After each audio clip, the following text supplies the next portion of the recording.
Hello students, in our previous lecture we had discussed about monks and the first order clergyman, and as we know that this chapter is based on Christianity.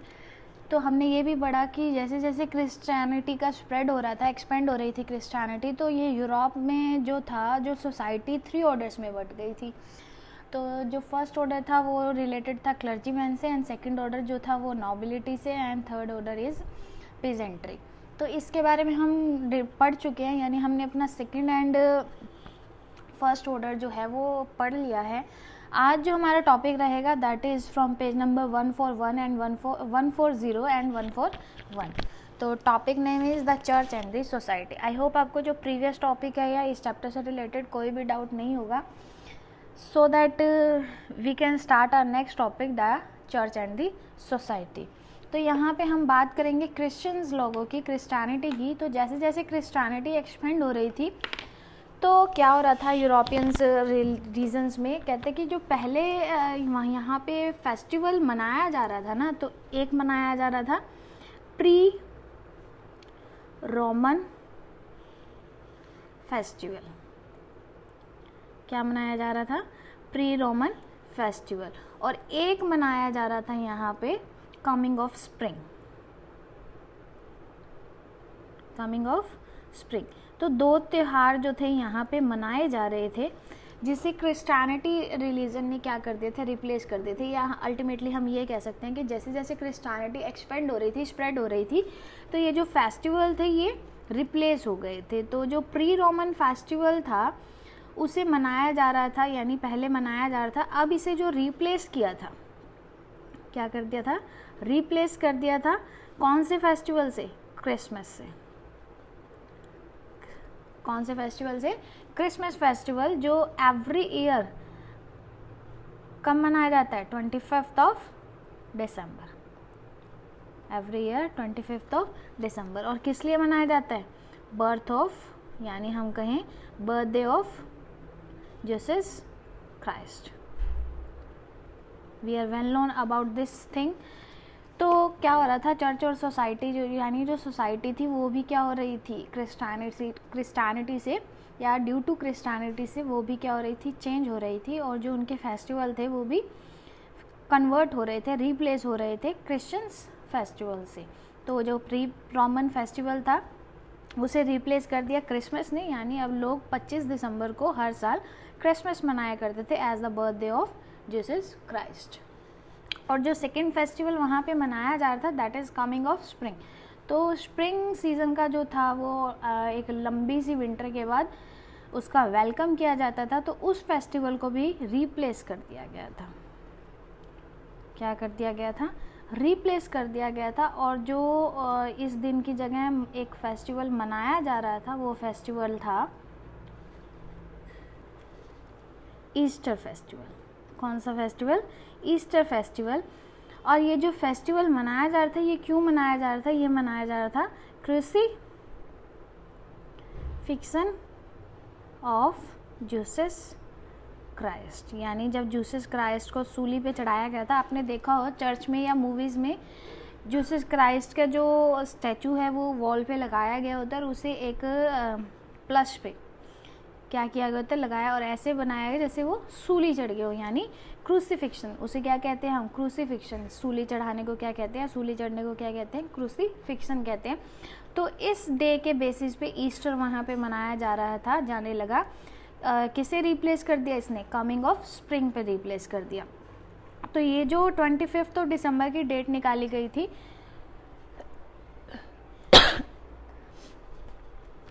इसे calculate किया गया था, calculated by solar calendar. हमें पता ही है solar calendar क्या होता है। जैसे हमारे इंग्लिश कैलेंडर है जो दिन की शुरुआत से क्या हो जाता है, दिन स्टार्ट हो जाता है, जिसे हम एनुअल कैलेंडर भी कहते हैं। क्या कहते हैं? एनुअल कैलेंडर भी कहते हैं। और ये जो ईस्टर फेस्ट है इसकी कोई एवरी ईयर की फिक्स डेट नहीं है। इसे जो मनाया जाता है वो किस लिए मनाया जाता है, मतलब किस बेस पे मनाया जाता है, इसकी जो डेट है वो कैसे फॉलो की जाती है? लूनर कैलेंडर की, बाय लूनर कैलेंडर। यानी जिसमें एक दिन की नेक्स्ट डे की जो स्टार्टिंग होगी वो कब होगी, इवनिंग से होगी, और ये क्या होगा, मंथली कैलेंडर माना जाता है। क्या माना जाता है, मंथली कैलेंडर माना जाता है। तो जब प्री रोमन फेस्टिवल सेलिब्रेट किए जाते थे ना, तो ट्रेडिशनली लोग, यानी पहले जो ये फेस्टिवल लोग सेलिब्रेट करते थे वो कैसे करते थे, वो एक टूर करते थे, यानी अपने एरिया का टूर करते थे, अपने विलेज का टूर करते थे, अपने लैंड का टूर करते थे, यानी घूम के आते थे जो लोग थे, और इस तरह से इस फेस्टिवल को सेलिब्रेट किया जाता था। लेकिन जब क्रिश्चियनिटी यहाँ पे आ गई, क्रिश्चियनिटी का जो कमिंग अप हुआ यहाँ पर, उस टाइम पे जब क्रिसमस मनाया जाता था वो भी कैसे मनाया जाने लगा। ये तो काम साथ साथ टूर वाला काम तो हो ही रहा था, एज इट इज़ ही मना रहे थे, लेकिन जो अब विलेज थे ना, जो क्रिश्चियंस रिलीजियस के अंडर आ गए थे, रिलीजन के अंडर आ गए थे, उन विलेज को क्या कहा गया था, village, they call the village parish. उन्हें क्या कहा जाता था, पैरिश विलेज कहा जाता था। पैरिश विलेज मतलब विलेजेस अंडर द प्रीस्ट, जो ऐसे विलेजेस जो प्रीस्ट के सुपरविजन के अंडर आते हैं। तो ऐसे कुछ चेंजेस क्रिश्चियनिटी की वजह से वहाँ पर होने लग गए थे। तो यही आपका टॉपिक है, that is on page number 140 and the topic name is the church and the society. अब हम अपने बात करेंगे थर्ड ऑर्डर की। हम फर्स्ट और सेकेंड ऑर्डर के बारे में बात कर चुके हैं, अब हम बात करेंगे हमारे थर्ड ऑर्डर की, और जो रिलेटेड है पीजेंट्री से। किसकी बात करेंगे, थर्ड ऑर्डर की, दैट इज़ पीजेंट्स। और वो जो पीजेंट्स हैं वो फ्री भी हो सकते हैं और अनफ्री भी हो सकते हैं। तो इस टॉपिक के बारे में हम अब डिस्कस करेंगे। तो फर्स्ट ऑर्डर में आ गए क्लर्जीमैन, सेकंड ऑर्डर में आ गए nobility, and third order peasantry. तो पीजेंट जो थे वो टू टाइप्स के थे, दैट इज़ फ्री एंड अनफ्री। तो जो फ्री थे और जो अनफ्री जो थे ना, उन्हें हम सर्व्स कहते हैं। क्या कहते हैं, सर्व्स। हमने पहले भी सर्व्स के बारे में बात की थी। सर्व्स ऐसे पर्सन जो सर्व करते हैं, ठीक है, ये जो सर्व वर्ड से बनाया गया है, सर्व वर्ड्स। तो पीजेंट्स की बात करेंगे। इसमें जो पीजेंट्स हैं वो ऐसे लोग होते हैं जिन्हें लोड से, यानी इनसे जो अपर क्लास होती है, जिसे हम नोबिलिटी कहते हैं, नोबिलिटी से क्या मिलती है, लैंड मिलती है, और उस लैंड के ऊपर वो क्रॉपिंग करते हैं, बदले में कुछ सर्विसेज जो है वो अपने लोड्स को देते हैं। तो वेसलेज की प्रोसेस यहाँ पर चल रही है, जिसके बारे में हम पहले ही डिस्कस कर चुके हैं। तो फ्री पीजेंट्स कौन से होते हैं उसके बारे में हम अब बात करेंगे। फ्री पीजेंट्स ऐसे पीजेंट्स होते हैं जिन्हें टेनेंट्स बनाया जाता है, किसका, ऑफ लैंड ऑफ लॉर्ड्स, यानी जो लॉर्ड्स की लैंड होती है उसके वो टेनेंट्स होते हैं, किराएदार होते हैं। वो किराए पे क्या लेते हैं, उनकी ज़मीन लेते हैं और उस पर काम करते हैं। तो ऐसे लोगों को हम क्या कहेंगे, फ्री पीजेंट्स कहेंगे। लेकिन इन फ्री पीजेंट्स ने क्या किया होता है, लैंड्स के बदले में एक तो किराए पे लैंड ली होती है जिसपे वो कल्टीवेशन या हार्वेस्टिंग या क्रॉपिंग करते हैं। इन्होंने क्या प्रॉमिस किया होता है, इन्होंने प्रॉमिस किया होता है कि ये एक तो मिलिट्री सर्विस देंगे। क्या देंगे, मिलिट्री सर्विस देंगे, और ये सर्विस जो देंगे ना वो पर ईयर में 41 डेज देंगे। क्या देंगे, 41 days as a military service अपने लोड्स को प्रोवाइड करेंगे, ठीक है जी। और दूसरा प्रॉमिस ये होता है कि ये वीकली क्या करेंगे, वीकली 3 डेज और मोर, 3 या 3 से ज़्यादा दिन जो हैं वो अपने लोड्स को सर्व करेंगे एज हेल्पर्स।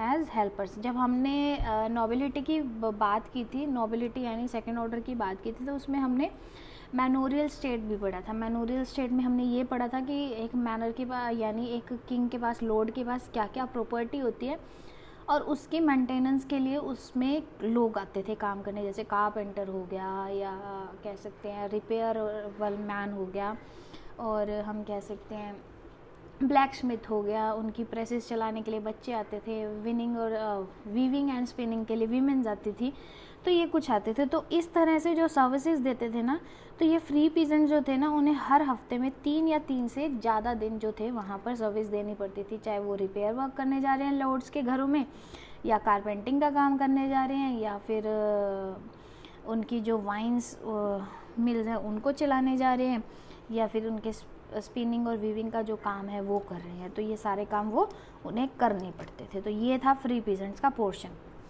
अब हम बात करेंगे अनफ्री, यानी जो सर्फ हैं।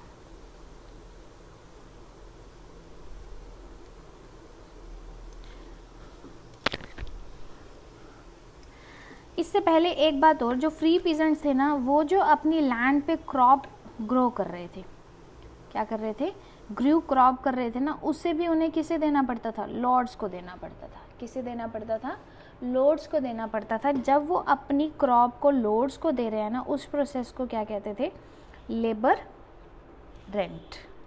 क्या कहते थे, लेबर रेंट। यानी वो एज रेंट जो लेबर थी वो क्या दे रही है, क्रॉप दे रही है अपनी लॉर्ड्स को, यानी जितनी भी प्रोडक्शन उस लैंड पे हो रही है उसे लेबर रेंट कहा जाएगा, और जिसे वो क्या देंगे, लॉर्ड्स को देंगे। तो ये फ्री पीजेंट्स के काम हुआ करते थे उस टाइम पीरियड में यूरोप में, जब एक सोसाइटी 3 ऑर्डर्स में बटी हुई थी ड्यू टू क्रिस्टियनिटी। अब हम बात करेंगे अनफ्री और सर्व्स की। ये जो अनफ्री और सर्व्स थे ये नो वेजेस वर्कर्स हुआ करते थे, हम कहेंगे एम्प्लॉयज़ हुआ करते थे। इन्हें कोई काम करने के पैसे नहीं मिलते थे, ये बिल्कुल फ्री फंड के क्या हुआ करते थे, वर्कर्स या लेबरर्स हुआ करते थे, लेबर्स हुआ करती थी लॉर्ड्स को। इन्हें क्या देता था लॉर्ड, खाने के लिए खाना दे दिया, रहने के लिए थोड़ी सी जगह दे दी, तो ये सारे कुछ ये कर रहे थे। तो अनफ्री और जो सर्व्स थे ना, वो विदाउट परमिशन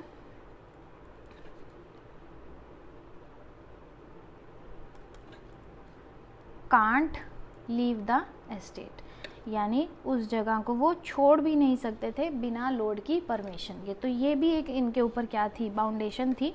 दूसरा, लॉर्ड्स की टोटली मोनोपली चल रही थी,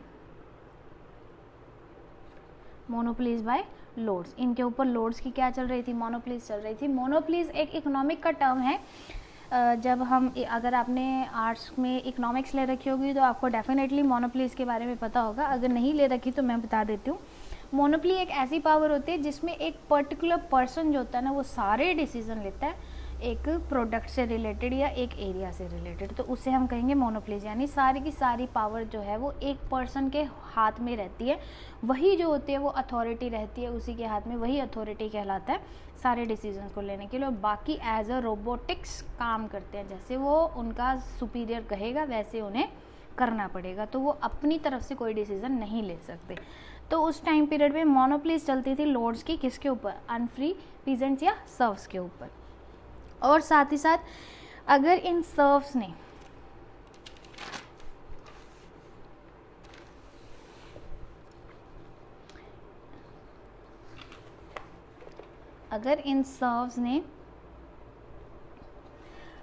अपनी क्या कहते हैं, ग्रेन को पीसना है, क्या करना है, ग्रेन को पीसना है, ग्रेन ग्राइंड करनी है, ठीक है। आपकी बुक में दे रखा है lords mill to grind their flour. Flour कभी भी ग्राइंड नहीं होता, हमेशा ग्रेन ही क्या होती है, ग्राइंड की जाती है। फ्लोर तो कन्वर्ट होता है इसमें ग्राइंड होने के बाद। तो सर्व्स को जो ग्रेन ग्राइंड करनी होती है ना, वो भी कहाँ करनी होती है, लॉर्ड्स की मिल में करनी होती है। यानी उसके लिए भी उन्हें लॉर्ड्स की ही क्या चाहिए, परमिशन चाहिए। और इस ग्राइंड ग्रेन से जो फ्लोर बना, आटा बना, उससे अगर वो ब्रेड बनाना चाहें या खाना बनाना चाहें, इसे जो बेक करना चाहें, वो भी कहाँ करेंगे, लॉर्ड्स के ओवन में। कहाँ पे, लॉर्ड्स के ओवन में या उनकी किचन में। तो इन सारी चीज़ों के लिए उन्हें किसकी परमिशन चाहिए, लॉर्ड्स की परमिशन चाहिए। यानी बिना उसके तो वो ना खा सकते हैं ना पी सकते हैं। और साथ ही साथ उन्हें क्या करना पड़ता था, अगर उन्होंने शादी करनी है, अगर they wanted to Mary,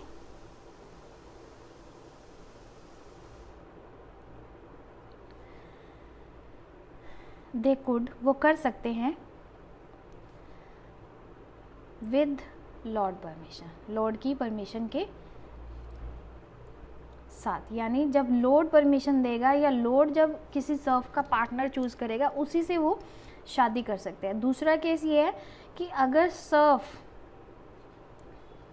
wanted to, अपनी पसंद से शादी करना चाहता है, wanted to marry by his और हर चॉइस, वैसे तो पीजेंट की बात हो रही है तो हिज चॉइस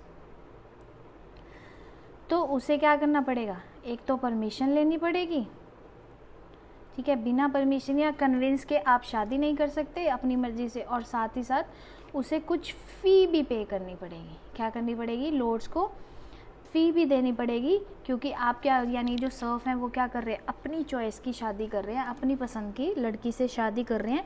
इसके लिए एक तो उन्हें पहले कन्विंस करना पड़ेगा, परमिशन लेनी पड़ेगी, और साथ ही साथ कुछ फ़ी भी देनी पड़ेगी लॉर्ड से, और तब लॉर्ड जो होगा वो अग्री करेगा या परमिशन ग्रांट करेगा। तो इस तरह की कुछ बाउंडेशन चल रही थी सर्व्स एंड फ्री पीजेंट्स के ऊपर। एक बार क्विक रिवीजन कर लेते हैं। फ्री पीजेंट्स मतलब ऐसे टेनेंट्स, यानी वो लॉर्ड्स के लैंड के टेनेंट्स ही हो गए, किराएदार ही हो गए, उन्हें क्या करना पड़ता था, 41 days per year military service provide करनी पड़ती थी लॉर्ड को। और जो लॉर्ड थे वो आगे ये मिलिट्री सर्विस किसको दे रहे थे, किंग को दे रहे थे। तो वो अपने वॉर के लिए, यानी जो उनके वॉर हुआ करते थे उन पे वो इन मिलिट्री सर्विस को यूज़ नहीं कर सकते थे, और वीकली 3 डेज़ और मोर उन्हें एज अ हेल्पर उनके घर में सर्विस देनी पड़ती थी। और जो उन्होंने लैंड पे क्रॉप की उसको वो सारी की सारी लॉर्ड को देनी पड़ती थी, जिसे वो लेबर रेंट कहते थे। अनफ्री जो थे वो बिल्कुल बिना भाड़े के एम्प्लॉयज़ थे। वेजेस जो होती है वो डेली बेसिस होती है, सैलरी जो होती है वो हमेशा ही आपकी मंथली बेस होती है। तो ये वेजेस और ये जो सैलरी टर्म है ये कॉमर्स की टर्म है, लेकिन पता आर्ट्स वालों को भी होना चाहिए। तो वेजेस जो हैं वो डेली बेसिस हो गई, और सैलरी जो हो गई वो आपकी मंथली या एनुअली भी हो सकती है, क्वार्टरली भी हो सकती है, यानी मोर देन टाइम पीरियड भी हो सकती है। तो इस तरह से वो नो वेजेस, यानी उनके दिन का कोई दिहाड़ी नहीं मिल रही थी, और बिना परमिशन के वो जगह छोड़ के नहीं जा सकते थे। पूरी मोनोपोली चल रही थी लॉर्ड्स की। साथ ही साथ अगर उन्होंने कनक पीसनी है तो भी लॉर्ड की मिल की ज़रूरत पड़ेगी, अगर उसको पकाना है खाना तो भी लॉर्ड की परमिशन से ही पकाना पड़ेगा। वो अपनी मर्ज़ी से शादी नहीं कर सकते थे, लॉर्ड जिससे चाहेगा उसी से उस सर्फ की शादी होगी। अगर वो अपनी पसंद की शादी करना चाहते हैं तो उन्हें लॉर्ड को कन्विंस करना पड़ेगा, और साथ ही साथ कुछ फ़ी पे करनी पड़ेगी। आई होप आपको ये टॉपिक समझ आ गया होगा। तो आज जो हमने टॉपिक डिस्कस किया that is church and society and third order. I hope there is no doubt regarding this topic. If you after that if you have any doubt, please let me know, otherwise we will start our next topic in our next lecture. So prepare your notes timely, don't forget to pray, and till then take care. Thank you.